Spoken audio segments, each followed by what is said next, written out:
Hey there, so today we have another review, and this is a beer from Bell's. This is Hopslam. This is one of the hype classic American double/triple IPAs. It's a 10% double IPA brewed with honey, and I've reviewed this one before. And without even speaking about how my reviews went before, you can check them out above. I just want to dig back into this one. It's been quite a time since I've had this one. So beer comes in a deep gold to light amber color. It has a light haze to it, decent clarity, and then has an off-white yellowish kind of head to it. Wonderful fluffiness. Let's get the aroma.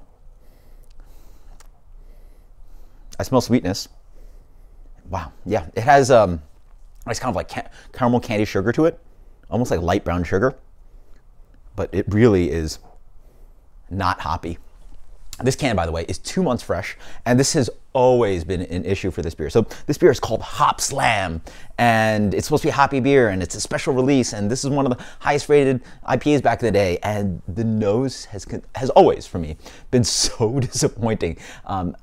If you gave this to me blind, I would suspect, I don't smell oxidation, it's a fresh beer, but it's as if they stripped as much of the dry hop flavor as aromatics as possible, or they just did as little as they could in trying to do a cost-saving measure. It has got to be one of the most disappointing noses on a hoppy beer that is quote-unquote hyped that I've ever had, and this continues to be a trend, and this glass right here is still the same. I wish it was different. I wish they completely revamped the recipe and had people give them feedback. It's like, hey, hop it more per barrel, or hop it again, or something like DDH hops time, who knows, but this nose is so lacking in hoppiness, it is insane. It is still an IPA. I'm not telling you that it's some kind of other kind of style of beer, but it's just so disappointing for a beer called Hopslam. So until next time, actually not until next time. We're enjoying it right now, sorry. I wish I could end it just about the review about the aromatics. And I wish that was the case. Oh, this beer is not good. So it's boozy. It is boozy, by the way. Had this one cold. I don't have it that warm. I want to say around 45, 50 degrees, maybe even higher, but not that warm, not room temperature, and it is boozy. Like booze on the back, booze moving on the way down.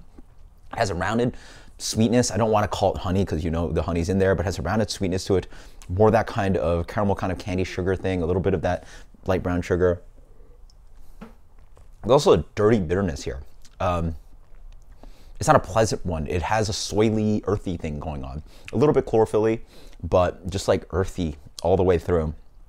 And it's like soily. It hits up front, helps dry out the beer. The beer does have a decent bitterness to it, so it is a little bit dry, which is quite nice. So even though you get that rounded sweetness in the middle, it dries out quite nicely. But it's a messy booze bitter bomb. I mean, this is pretty much one of the few beer styles I would not like. If you wanted, or a few beers I would not like, is few beers or beer styles that I truly despise. And if you put just booze and bitterness together, and just, like, that's one of the things that hits my palate very poorly.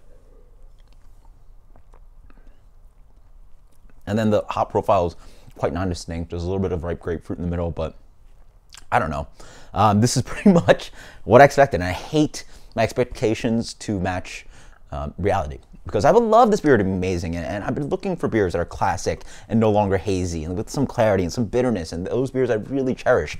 But this consistently has just been not a great beer, and I can't wait for the year, and it's probably happening already, that this no longer is a specialty release. People aren't chasing after this beer, and they're probably not chasing after this beer, but it really is not a specialty beer in my mind at all.